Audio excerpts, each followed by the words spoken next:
semester in college. I feel like so long ago. It was 3 years ago, actually. 2019, fall 2019. That was my first semester. Graduated high school summer 2019, or right before the summer 2019. And I was taking 6 classes. I had to drop one of those classes 2 weeks in because it was an English 101 class that I scheduled for 8 o'clock. And if you know me, I don't like morning classes. So, like, the first 2 weeks, I only made like two of the, what was it, 6 classes they had that week. And so I was like, 6 classes too much. It's overwhelming me. I'm a freshman. I don't really know too much. I'm going to drop a class. Can anybody guess what my GPA was at the end of the semester? Jacoby might know. I told him. All classes? Yeah, so I started off with 6. 2 weeks in, I dropped one, so I was taking 5 classes. And it was easy classes. It wasn't freshman. It was just introductory classes. Any guesses? 2.5. 1.9. Exactly, 1.9 GPA. My first semester of college, a 1.9 GPA. Yeah, I know. It was bad. Anybody had a GPA that bad for a semester? You don't gotta be shy. This is a brotherhood. We're being vulnerable right now. There's beauty in the struggle and ugliness in the success, as J. Cole said. So, Maybe 1.9 GPA. maybe in high school, I think. I just never turned work in. Yeah, for me, go ahead. You go first. Yeah, I was gonna say for me, one of the reasons why I didn't really do too good that semester was, one, I was, of course, an incoming freshman. I really didn't know what to expect. Some of y'all may relate to that, especially the freshmen in here right now. Like, college, people say it's all that, but like when you get through the first few weeks, it's like, this shit real. Like, I gotta go to class, I gotta do this and that, I gotta talk to my professor, I gotta talk to my classmates, make study groups. And for me, I was overwhelmed because those 5 classes, although they weren't that hard, I didn't know what to expect. And one of those classes was math, which I struggled with math, so I struggled with that too. Another reason I didn't do too good was I didn't have my priorities straight. I was real lazy, I was focused, I was laid back. Um, Instead of studying what I was supposed to study and turning in assignments on time that I was supposed to turn in on time, I was busy binge watching Netflix shows. Like that first semester, I remember the exact show I watched, The Office. Anybody watch The Office before? During that time, fall 2019, that first semester, all 9 seasons on Netflix at the time, I watched that whole thing. And instead of, like I said, studying and doing my assignments, I was watching The Office. I was watching Dwight Schrute. I was watching Jim. I was watching Pam. I was watching all that. So, end of 2019, we're going to 2020. Obviously, everybody knows how 2020 turned out. March, I was in school one day, started hearing about this thing called coronavirus that's been around since the end of last year, but really nobody in the States really was talking about it. Everybody one day on campus, they sent us home. I'm like, okay, this pandemic, we might be out with 2-3 weeks max. Nope. Go home, stay home that whole summer, the rest of the semester. And that adjustment process was rough. Not only just from a school aspect, but like I was basically robbed of my college experience from like March to the end of that semester. And a little bit of that had me like stressed out really. And even though I did pretty good that rest of the semester, I think I finished with a 3.0. So that's a way that I handled with adversity from last semester. I got my priorities straight and I did what I had to do. But still in all, it was stressful because I didn't get the college experience that I was promised because of a virus that took away that opportunity. And so COVID-19 was rough. Just the rest of that semester throughout the summer, just dealing with loved ones, passing away and, dealing with that and the stress and anxiety that it caused. That was a rough year for me, but the following year was even more rough. 2021, I say the first half of it was pretty straight as far as school goes. Semester, I was doing okay, much better than the first semester, 1.9 GPA. I don't think you can do much worse than that. So those 2 semesters were pretty good. The first half of 2021 was good, but um, I remember, I was, I think I was at work one day because I work at Home Depot and care on vets. Um, and my uncle Terrell, which is my youngest uncle on my grandpa's side, passed away. And he was somebody I was close to. Like every time Thanksgiving came around, I went to my Aunt Aretha's house. We went to Baton Rouge and we ate there. He was always there. He was the uncle that was really understanding. You could hold a conversation with pretty much anybody. Um, so a few days prior to the day that I worked, I found out that he passed away. That was hard on my family, especially my grandpa, because he was the youngest sibling in my grandpa's side of the family. Um, so I'm at work. I think I just clocked out for lunch. I had worked like 11 to 8 shift. I clocked out at like 4:30, I think. Um, Halfway through my lunch period, I hear on the overhead, Shannon come to the service desk, and I'm like, did I forget to do an order or something? Because I'm an order fulfillment associate at Home Depot. We do online orders and shit. So I get called to the service desk, and I'm wondering like, what's going on? Why I'm getting called to the service desk? I'm on my lunch break. Don't bother me. So I go to the service desk, and my supervisor, Trinette, who's no longer over there, she moved back to California. Anyways, I get to the service desk and I see my brother there. And I'm like, my brother just went back to Lafayette because he got an apartment out there. He's been, I think he had took some summer classes and he went back to Lafayette the day before. I'm like, why is my brother here? It's like a 2-hour drive. Like my mom came here. And my brother, I saw his face and it was bad. And I was like, what's going on? And I'm gonna tell you in the car. And I'm starting to worry because my grandma before that day, she was in and out the hospital with different issues, different medical issues. And I get in the car, my brother tells me the news. My grandma was in the ICU intensive care unit, and I really didn't know how to take it because she was in and out the hospital, but it wasn't to the point where like her life was being threatened. Like she was old in old age, but my brother was really like, he was kind of sugarcoating it, and I was kind of like, just tell me what's going on. And on the way to the hospital, on the way to the hospital, I'm trying to hold back tears because I'm like, I know my grandma not gonna leave me like that. So we get to the hospital. My mom's there. My dad's on his way there. I get there, go upstairs to the intensive care unit. I'm not sure what's in this thing. Walk down the hallway, make a left. I look into the room.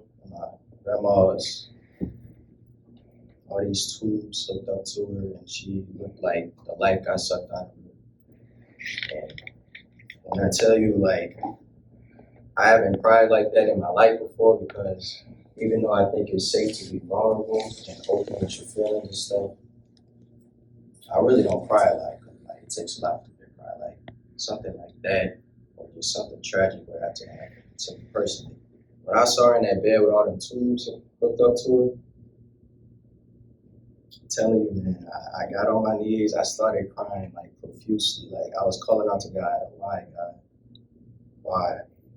I was on my knees. I mean, like I was crying like real tears, bro. I didn't care how it looked because I had a lot on my shoulders at the time that like just basic stress and anxiety and stuff. And when I saw my grandma in the hospital with all them tubes hooked up to her and like she was in a, like I said, it looked like the life was sucked out of her. Everything that I was dealing with, I just let it all out. It was ugly. And it was something that I had to deal with. And my grandma was in the hospital for a week and a half.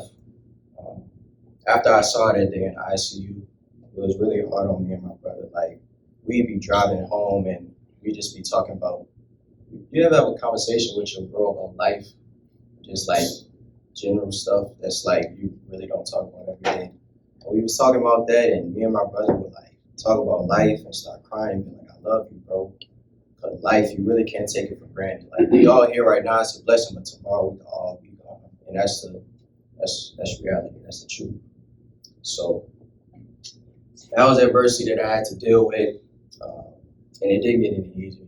It didn't get any easier. Like I said, Uncle Terrell died. Grandma was in the hospital. A week and a half later, she was on life support, no improvement. My mom and my grandpa had to make a decision. They decided to pull the plug. She passed away. Um, that was that was really hard on me. No more red beans and rice. No more pound cake. No more walk in the house. Hey, how you doing? Talking to me. None of that. Just and that was like the first time somebody close to me like that was the first time somebody close to me like left like that. Because I had tons of family members who passed away, but grandma, man, like that. It's sometimes it's hard to put into words to explain what she meant to me and the things that she did for me, the sacrifices she made. And one of the last conversations I had with her, I was in that room, and I forget when it was. I wouldn't say it was my last conversation, but it was my last conversation, but it wasn't the last time I was with her. It was like one of the real like heart-to-heart conversations. And she was telling me she wasn't feeling good that day. She told me, "I want you to do good in college. I want to see you graduate. I saw you graduate from high school, but I want to see you graduate from college." And she said she didn't want to give me a car, which I'm still saving up for. But she said, "I'm sorry I didn't get you that car yet. I'm still trying to get that for you." I'm like, "It's okay, Grandma. I love you. I still love you. I appreciate everything you do for me." And then just like that, she was taken away from me. So didn't get any easier. The summer went by. It was hard. Getting ready for the new semester, being an RA for the first semester, being involved with Charlotte and Crown and NAACP. I was excited. Like I was still carrying that burden on my shoulders from the death of my grandma and how it impacted my immediate family and such. But I was getting ready for the new semester. Next thing you know, I did it. And I'm from the Plaza. And I claim Kenner as my hometown. And those two specific areas got hit really hard. Not to mention the school that I went to is in Fooch Parish too, and that got hit pretty hard too. My house didn't sustain any real damage. It was just a lot of debris and shingles and trash in the backyard, a lot of fence boards in the backyard, some water got in. As far as my grandpa's house in Kenner, kind of the same thing, but his roof, like the sheetrock came in a little bit, so it wasn't too bad. But just looking at my surroundings in the place and seeing these homes destroyed and seeing literally the grass be lifted off, like the grass was lifted off the roots, I guess you could say. And just seeing all the destruction and floods and people on the sidewalk looking depressed and sad, it was rough. That was some adversity that I had to deal with. But I mentioned all that throughout my college journey to tell y'all adversity in life is inevitable. I asked y'all before I went into my little TED talk about how many of y'all have dealt with adversity, and everybody's hand was raised. Adversity is inevitable. It's either gonna make or break you. And these are the three things that I want to share with y'all that helped me get through that adversity. You gotta lean on your loved ones. All y'all in here, y'all my brothers. Somebody asks me what Crown is, I tell them it's a brotherhood. A brotherhood of black males trying to succeed in life. Connections. When I did hit, I was there for y'all was there for me. Even though, it was really hard. Just Ida, my grandma passing away, and everything that I dealt with in my college journey. Y'all was there every step of the way.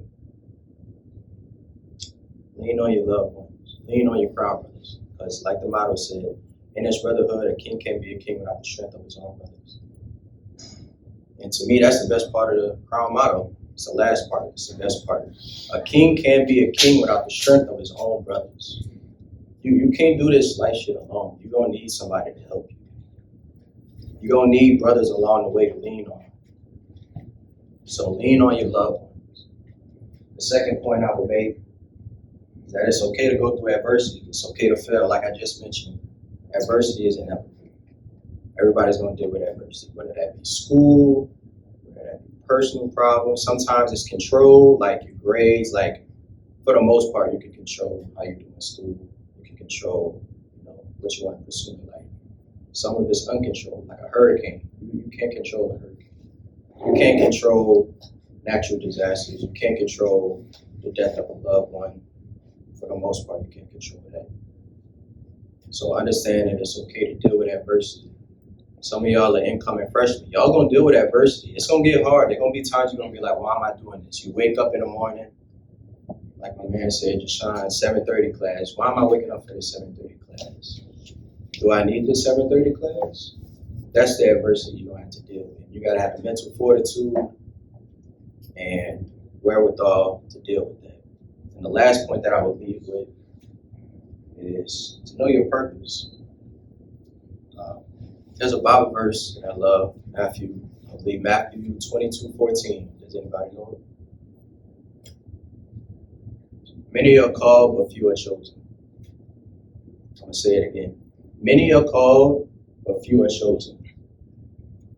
Many are called to try out for the basketball team, but few are chosen to be on the actual team. Many are called for an audition for a blockbuster movie, but only few are chosen to be in that said movie.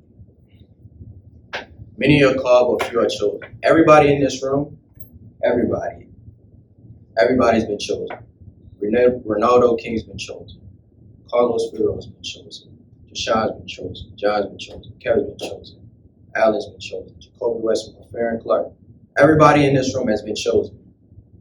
Y'all are here for a reason. Y'all gotta recognize that. And even though y'all deal with adversity from time to time, don't let it keep you off your track.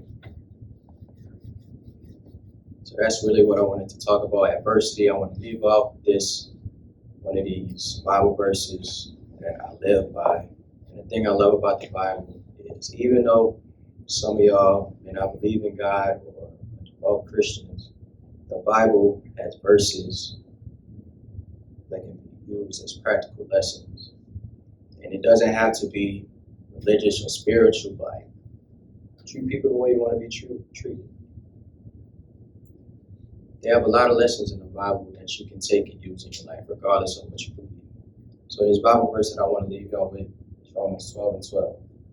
I believe it says, be patient in tribulation, rejoice in hope, be constant in prayer. And I just want y'all to take that with y'all. Adversity will come, it's inevitable, like I said. Just deal with it and keep going. All of y'all are chosen. All of y'all are chosen for success. So I want to see you. Appreciate y'all.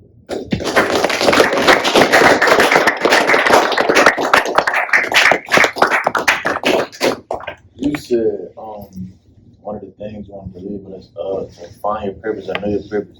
Like, how do you figure out what your purpose is? So personally, me, I still haven't found my purpose, and sometimes I get a little insecure and worried about whether or not, because I always feel like I always got to get stuff right now because we live in a world, we live in a society nowadays where you see this person getting it at 18, he making millions, whatever the case may be.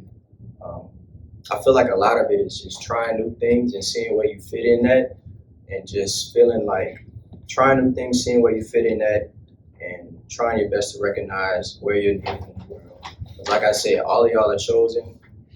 I believe God has chosen each one of y'all for different reasons to impact this world. Once you find that, you can go with it. And it could be something that you love.